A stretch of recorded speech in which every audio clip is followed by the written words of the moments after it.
News में आपका स्वागत है। चलिए नजर डालते हैं आज की टॉप 25 खबरों पर।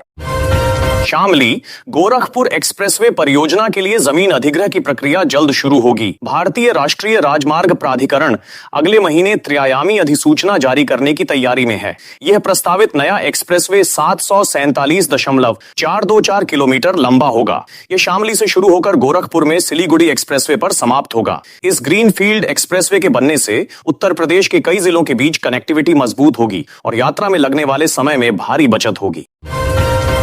लखनऊ के गोमती नगर स्थित Jayaprakash Narayan international centre JPNIC को अब निजी हाथों में सौंपने की तैयारियां तेज हो गई हैं। समाजवादी पार्टी के राष्ट्रीय अध्यक्ष अखिलेश यादव के इस ड्रीम प्रोजेक्ट के संचालन और रखरखाव के लिए लखनऊ विकास प्राधिकरण ने प्रस्ताव बनाकर शासन को भेज दिया है। उम्मीद जताई जा रही है कि शासन से जल्द ही इस प्रस्ताव को सहमति मिल जाएगी। निजी क्षेत्र को जिम्मेदारी मिलने से इस बहुउद्देशीय केंद्र का बेहतर रखरखाव और पूर्ण इस्तेमाल हो सकेगा। FCRA संशोधन बिल को संयुक्त संसदीय समिति JPC के पास भेजे जाने पर बहुजन समाज पार्टी की राष्ट्रीय अध्यक्ष मायावती ने प्रतिक्रिया दी है। उन्होंने सत्ता पक्ष और विपक्ष दोनों पर इस संवेदनशील मुद्दे का राजनीतिकरण करने का आरोप लगाया। मायावती ने कहा कि विपक्ष को संसद में हंगामा करने के बजाय सदन को चलने देना चाहिए था। इससे विपक्ष को बिल की कमियों को उजागर करने का अवसर मिलता और देश की जनता भी इसके दुष्परिणामों को समझ पाती। उन्होंने यह भी कहा कि संसद ना चलने के कारण सरकार को कई अन्य महत्वपूर्ण विधेयकों को भी बिना विस्तृत चर्चा के पास कराने का मौका मिल गया। उत्तर प्रदेश में सुस्त पड़े मानसून की रफ्तार एक बार फिर तेज होने वाली है। मौसम विभाग के अनुसार पूर्वांचल में मानसूनी गतिविधियां सक्रिय होने से प्रदेश में गरज चमक के साथ बारिश और आकाशीय बिजली गिरने की संभावना है। 14 अगस्त से इसका प्रभाव मध्यवर्ती और पश्चिमी उत्तर प्रदेश में भी देखने को मिलेगा। मानसून के पुनः सक्रिय होने के बाद राज्य के कई हिस्सों में भारी बारिश को लेकर चेतावनी जारी की गई है। उत्तर प्रदेश में आयुष्मान भारत योजना के तहत मरीजों के इलाज और सुरक्षा में लापरवाही बरतने वाले अस्पतालों पर बड़ी कार्रवाई की गई है। नए मानकों के आधार पर हुए सत्यापन के बाद प्रदेश के 184 निजी अस्पतालों को योजना से बाहर डीन पैनल कर दिया गया है। अब इन अस्पतालों में मरीजों को योजना के तहत कैशलेस इलाज की सुविधा नहीं मिलेगी। सरकार ने स्पष्ट किया है कि मरीजों के स्वास्थ्य से समझौता कतई बर्दाश्त नहीं किया जाएगा। उत्तर प्रदेश में आगामी विधानसभा चुनावों को देखते हुए आधी आबादी यानी महिला वोट बैंक को साधने की सियासी होड़ मच गई है। योगी आदित्यनाथ सरकार बिहार की तर्ज पर महिलाओं के लिए 0 रुपए तक की आर्थिक सहायता योजना लाने की तैयारी में है। दूसरी ओर सपा प्रमुख अखिलेश यादव ने सरकार बनने पर नारी समृद्धि सम्मान योजना के तहत गरीब महिलाओं को 400 सालाना, 3000 प्रतिमाह वित्तीय मदद और 190 हेल्पलाइन को मजबूत करने का वादा किया है। राजकीय इंटर कॉलेज परिसर से निकाली गई तिरंगा यात्रा के दौरान अचानक कई छात्राओं की तबीयत बिगड़ गई। यात्रा में कस्तूरबा गांधी इंटर कॉलेज की छात्राएं भी शामिल थीं। मार्च के दौरान अचानक कुछ छात्राओं को चक्कर आने लगे और देखते ही देखते कई छात्राएं अचेत होकर गिर पड़ी। इस घटना से मौके पर अफरा तफरी मच गई। आनन फानन में बीमार छात्राओं को मेडिकल कॉलेज के ट्रामा सेंटर ले जाया गया, जहां फिलहाल उनका इलाज जारी है। खुर्जा के शिवलोक कॉलोनी में मंगलवार देर रात एक खौफनाक वारदात सामने आई। शादी का लगातार दबाव बनाने पर प्रेमी ने अपनी प्रेमिका की हत्या कर दी। घटना से आक्रोशित ग्रामीणों ने शव को सड़क पर रखकर नेहरूपुर चुंगी पर जाम लगा दिया और आरोपी के खिलाफ सख्त कार्रवाई की मांग की। सूचना मिलते ही पुलिस बल मौके पर पहुंचा और ग्रामीणों को समझा बुझाकर मामला शांत कराया तथा आरोपी की तलाश शुरू की। लखनऊ सीतापुर 6 लेन हाईवे की डिटेल प्रोजेक्ट रिपोर्ट DPR को भारतीय राष्ट्रीय राजमार्ग प्राधिकरण NHAI मुख्यालय से मंजूरी मिल गई है। लगभग 1000 करोड़ की लागत से इस 63 किलोमीटर लंबे हाईवे का निर्माण किया जाएगा। लखनऊ आउटर रिंग रोड से सीतापुर बाईपास तक बनने वाले इस मार्ग पर कई फ्लाईओवर और अंडरपास बनाए जाएंगे। इससे यातायात सुगम होगा और प्रसिद्ध तीर्थ स्थल नैमिषारण्य की यात्रा भी काफी आसान हो जाएगी। उत्तर प्रदेश के मुख्यमंत्री योगी आदित्यनाथ ने शनिवार को नई दिल्ली में प्रधानमंत्री नरेंद्र मोदी से मुलाकात की। पीएम आवास पर हुई इस अहम बैठक में राज्य के विकास कार्यों, केंद्र प्रायोजित योजनाओं की प्रगति और उत्तर प्रदेश से जुड़े महत्वपूर्ण नीतिगत मुद्दों पर चर्चा हुई। इसके साथ ही राज्य की वर्तमान राजनीतिक स्थिति और आगामी रणनीतियों पर भी बातचीत होने की संभावना है। दोनों नेताओं की इस मुलाकात को प्रदेश के प्रशासनिक और राजनीतिक लिहाज से बेहद महत्वपूर्ण माना जा रहा है। उत्तर प्रदेश के गोंडा जिले के मंडल कारागार से एक हैरान करने वाला मामला सामने आया है। यहां अपने प्रेमी से मिलने पहुंची एक नाबालिग किशोरी के पास से पिस्तल के 10 कारतूस और एक फर्जी पहचान पत्र बरामद हुआ। सघन चेकिंग के दौरान यह मामला सामने आते ही जेल प्रशासन में हड़कंप मच गया। तुरंत पुलिस को सूचना दी गई, जिसके बाद किशोरी को हिरासत में ले लिया गया है। पुलिस अब मामले की जांच कर रही है कि वह जेल के भीतर कारतूस किस मकसद से ले जा रही थी। उत्तर प्रदेश में खरीफ सीजन के दौरान खाद की कालाबाजारी की बढ़ती शिकायतों को देखते हुए आगरा प्रशासन सख्त हो गया है। जिला प्रशासन और कृषि विभाग की टीम ने शुक्रवार को जिले के विभिन्न ब्लॉकों में ताबड़तोड़ छापेमारी की। इस कार्रवाई के दौरान खाद की दुकानों और गोदामों के स्टॉक और दस्तावेजों की गहन जांच की गई। कृषि विभाग के अधिकारियों का कहना है कि किसानों को सही कीमत पर खाद उपलब्ध कराने और कालाबाजारी रोकने के लिए यह अभियान आगे भी लगातार जारी रहेगा। उत्तर प्रदेश के हरदोई में एक सरकारी प्राइमरी स्कूल की शिक्षिका के साथ रेप का सनसनीखेज मामला सामने आया है। आरोप ब्लॉक रिसोर्स सेंटर बीआरसी में तैनात एक क्लर्क पर लगा है, जिसने घर में घुसकर इस वारदात को अंजाम दिया और जान से मारने की धमकी दी। पीड़िता ने 5 अगस्त को शाहबाद कोतवाली में शिकायत दर्ज कराई। पुलिस ने त्वरित कार्रवाई करते हुए आरोपी क्लर्क को हिरासत में ले लिया है और कानूनी कार्रवाई कर रही है। इस घटना से जिले के शिक्षा विभाग में हड़कंप मच गया है। उत्तर प्रदेश की पूर्व मुख्यमंत्री और बसपा सुप्रीमो मायावती ने आरक्षण के मुद्दे पर आरएसएस प्रमुख मोहन भागवत के बयान पर तीखा पलटवार किया है। उन्होंने कहा कि आरक्षण का लाभ स्वेच्छा से छोड़ने की सलाह देना जातिवादी मानसिकता को दर्शाता है। मायावती ने स्पष्ट किया कि रिजर्वेशन कोई खैरात नहीं, बल्कि सामाजिक परिवर्तन, आर्थिक मुक्ति और वंचित वर्गों के आत्मसम्मान एवं स्वाभिमान से जुड़ा एक अति संवेदनशील मुद्दा है। इसे बिना सोचे समझे दी जाने वाली सलाहों से कमजोर नहीं किया जा सकता। गंगा नदी के जलस्तर में हो रही लगातार वृद्धि के कारण वाराणसी के प्रमुख घाटों पर व्यवस्था बदलनी पड़ी है। दशाश्वमेध घाट पर जलस्तर बढ़ने के बाद शनिवार को प्रसिद्ध गंगा आरती का स्थान बदलकर सुरक्षित जगह पर कर दिया गया है। इसके साथ ही हरिश्चंद्र घाट भी बाढ़ की चपेट में आ गया है, जिससे नीचे के श्मशान स्थल पानी में डूब गए हैं। स्थिति को देखते हुए अब घाट के ऊपरी हिस्सों में ही शवदाह का काम कराया जा रहा है। उत्तर प्रदेश की राजधानी लखनऊ से मुख्यमंत्री योगी आदित्यनाथ ने आज भव्य तिरंगा यात्रा का शुभारंभ किया। इस अवसर पर उन्होंने तिरंगे को राष्ट्र की आन बान और शान का प्रतीक बताते हुए कहा कि देश का युवा ऊर्जा और राष्ट्र निर्माण का मुख्य आधार है। कार्यक्रम के दौरान सीएम योगी का एक अलग अंदाज भी देखने को मिला, जहां उन्होंने वहां मौजूद उत्साही युवाओं के साथ मुस्कुराते हुए सेल्फी ली। इस तिरंगा यात्रा को लेकर युवाओं में भारी उत्साह देखा गया। उत्तर प्रदेश के परिषदीय प्राथमिक, उच्च प्राथमिक व कंपोजिट स्कूलों में पढ़ने वाले 14,152 दिव्यांग बच्चों को योगी सरकार 600 रुपए प्रति महीने की दर से एस्कॉर्ट भत्ता देगी। यह आर्थिक सहायता 10 महीने तक दी जाएगी, जिसे सीधे अभिभावकों के बैंक खातों में डीबीटी के जरिए ट्रांसफर किया जाएगा। इसका मुख्य उद्देश्य दिव्यांग बच्चों के अभिभावकों पर स्कूल लाने ले जाने का आर्थिक बोझ कम करना और कक्षाओं में बच्चों की नियमित उपस्थिति बढ़ाना है। मथुरा में कार सेवा को लेकर सोशल मीडिया पर वायरल हुई एक पोस्ट के बाद पुलिस प्रशासन पूरी तरह सतर्क हो गया है। शांति व्यवस्था बनाए रखने के लिए सुरक्षा खड़ी कर दी गई है और पुलिस ने स्थानीय साधु संतों को नोटिस जारी किए हैं। प्रशासन ने स्पष्ट चेतावनी दी है कि श्री कृष्ण जन्म स्थान और उसके आसपास के संवेदनशील इलाकों में किसी भी तरह की अनधिकृत गतिविधि या कार सेवा का प्रयास न करें। अमरोहा में उधारी के रूप में रुपए नहीं देने पर एक युवक की गोली मारकर हत्या कर दी गई। आरोपी ने सड़क पर युवक के सीने में तमंचे से गोली मारी, जिसके बाद गंभीर हालत में उसे जिला अस्पताल ले जाया गया। डॉक्टरों ने युवक को मृत घोषित कर दिया। घटना का एक वीडियो भी सामने आया है, जिसमें आरोपी युवक को गोली मारते हुए दिखाई दे रहा है। घटना के बाद आरोपी फरार हो गया और पुलिस ने शव को पोस्टमार्टम के लिए भेजकर उसकी तलाश शुरू कर दी। लखनऊ में सोमवार शाम रमाबाई दरवाजे के सामने देशभक्ति की शाम सजी।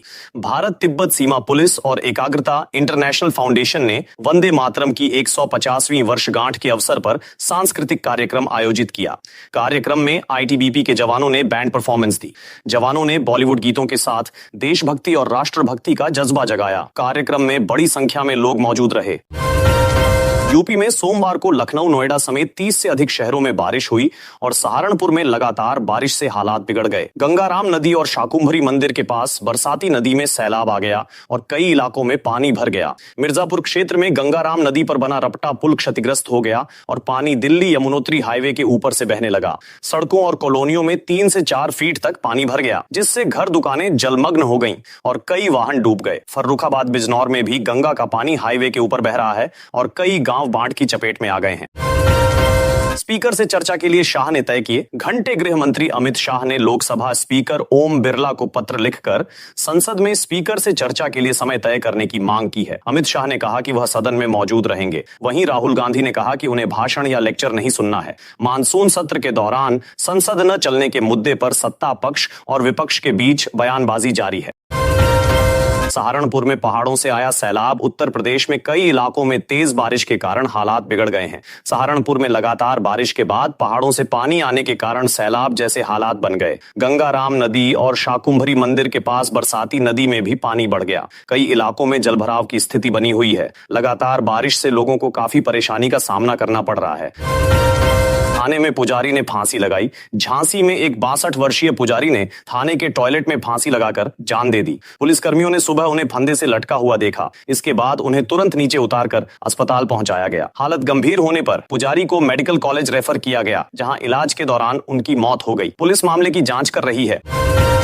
अबान के दोस्त उमर और जैद की हालत नाजुक। प्रयागराज में हुए हादसे के बाद अबान के दोस्तों उमर और जैद की हालत गंभीर बताई जा रही है। हादसे में अबान की मौत के बाद उसे सुपुर्दे खाक कर दिया गया। घायल उमर का इलाज प्रयागराज के अस्पताल में चल रहा है। बताया गया है कि उमर की कई पसलियां टूट गई हैं और हाथ पैर में भी फ्रैक्चर है। वहीं जैद की हालत भी नाजुक बनी हुई है।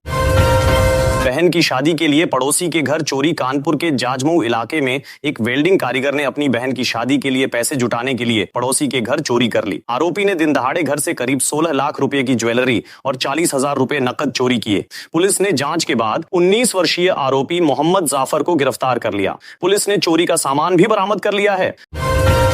अवैध गैस रिफिलिंग का भंडाफोड़। प्रतापगढ़ में अवैध गैस रिफिलिंग और कालाबाजारी का मामला सामने आया है। पुलिस और पूर्ति विभाग की संयुक्त टीम ने छापेमारी कर 5 आरोपियों को गिरफ्तार किया। कार्रवाई के दौरान 96 गैस सिलेंडर, रिफिलिंग उपकरण और तौल मशीनें बरामद की गईं। पुलिस ने मामले में आगे की कार्रवाई शुरू कर दी है। जीएसटी कंसल्टेंट से 29 लाख की लूट का खुलासा। ग्रेटर नोएडा की बिसरख थाना पुलिस ने जीएसटी कंसल्टेंट से 29 लाख रुपए की लूट के मामले का खुलासा किया है। पुलिस ने इस मामले में 5 आरोपियों को गिरफ्तार किया है। आरोपियों ने खुद को जीएसटी अधिकारी और पुलिसकर्मी बताकर वारदात को अंजाम दिया था। पुलिस ने लूटी गई पूरी रकम और सामान बरामद कर लिया है। पुलिस के मुताबिक आरोपियों ने जीएसटी अधिकारी पर कार्रवाई का डर दिखाकर उसे अपनी कार में बैठाया और कई घंटे तक बंधक बनाकर रखा। इसके बाद उसे यमुना एक्सप्रेसवे की तरफ ले जाया गया। सहारनपुर में साइबर ठगों ने खाते से निकाले 2,43,000 रुपए। सहारनपुर में कुतुबशेर थाना क्षेत्र के न्यू शारदा नगर निवासी सतीश कुमार के बैंक खाते से साइबर ठगों ने 2,43,786 रुपए निकाल लिए। पीड़ित के मुताबिक उसने अपने खाते से किसी भी तरह के यूपीआई का इस्तेमाल नहीं किया था। घटना के दौरान उसके मोबाइल पर कॉल फॉरवर्डिंग से संबंधित मैसेज भी आया। पीड़ित की शिकायत पर कुतुबशेर थाना पुलिस ने अज्ञात आरोपियों के खिलाफ मुकदमा दर्ज कर जांच शुरू कर दी है। एक के बाद एक कई ट्रांजैक्शन से खाते से निकली रकम। इस तरह खाते से कुल 5,24,090 रुपए निकाले गए। मामले में पुलिस जांच कर रही है।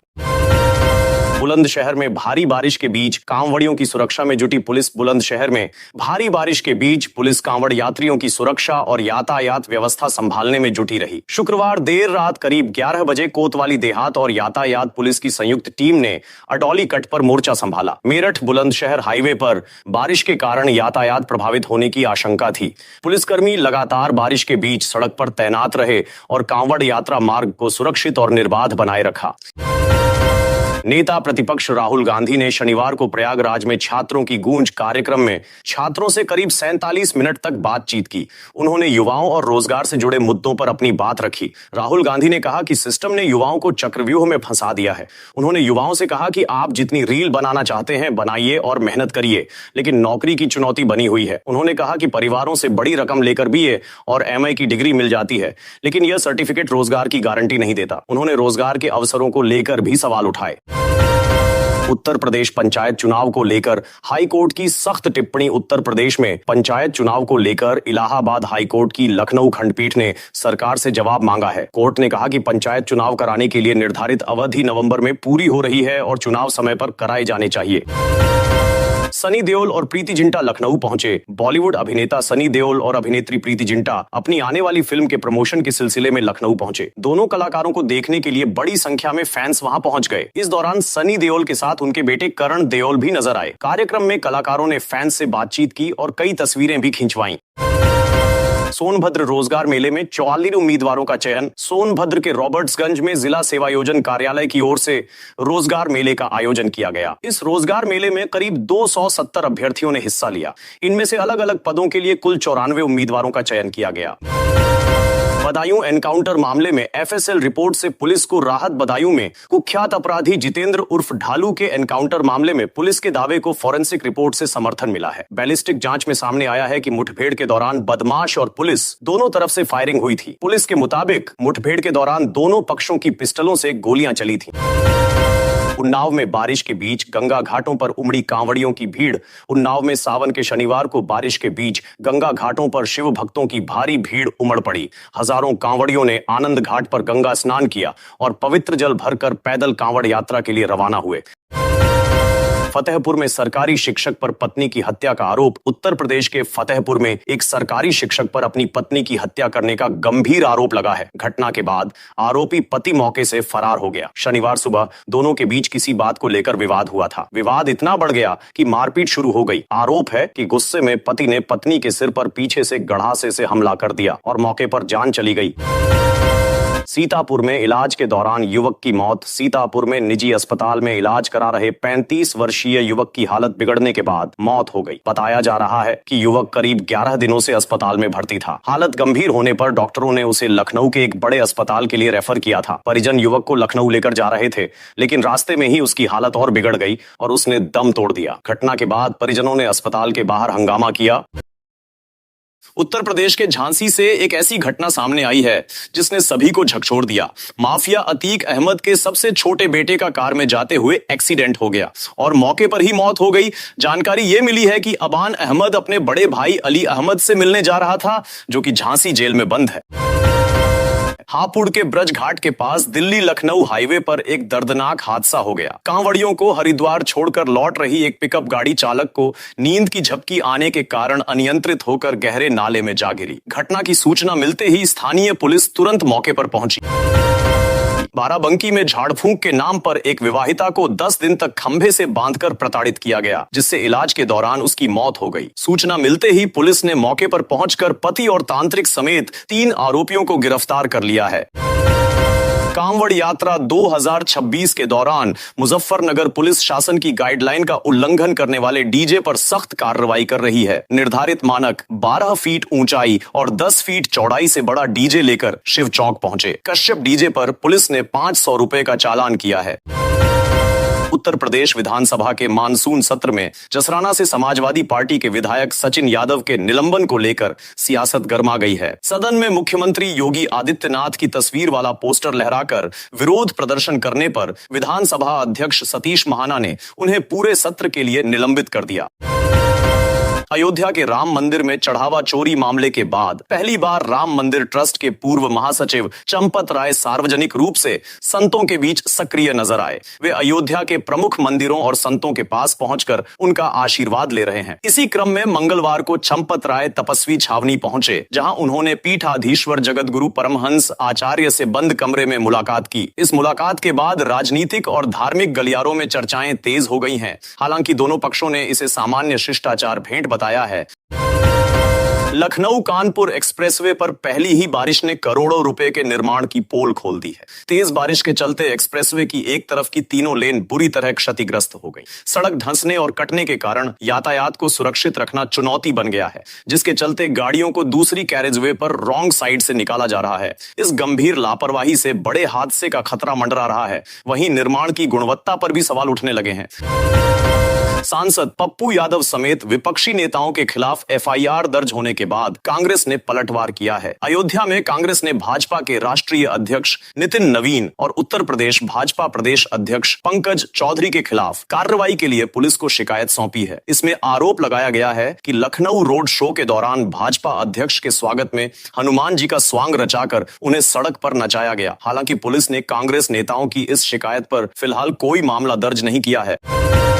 उत्तर प्रदेश में मानसून की सक्रियता के बीच मौसम विभाग ने राज्य के 14 जिलों में अगले 3 घंटों के भीतर भारी बारिश और आकाशीय बिजली गिरने का ऑरेंज अलर्ट जारी किया है।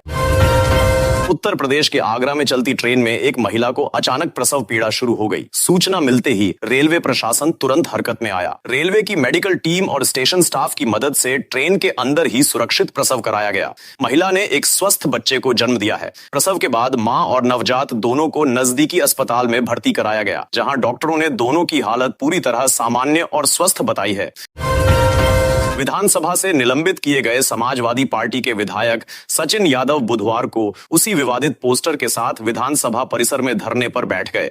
सदन के बाहर विरोध दर्ज कराते हुए उन्होंने कहा कि विपक्ष जनहित के मुद्दों और चढ़ावा चोरी के मामले पर सदन में चर्चा कराना चाहता है, लेकिन सत्ता पक्ष लगातार बहस से बच रहा है। शाहजहांपुर जिले में गंगा नदी के उफान पर आने से करीब 20 गांवों में बाढ़ का गंभीर खतरा पैदा हो गया है। मिर्जापुर क्षेत्र में मंगलवार को जलालाबाद शमशाबाद स्टेट हाईवे लगभग 5 किलोमीटर तक पानी में डूब गया, जिससे यातायात बुरी तरह प्रभावित हुआ है। नदी के बढ़ते जलस्तर के कारण इलाके में लगी सैकड़ों बीघा फसलें पूरी तरह जलमग्न हो चुकी है।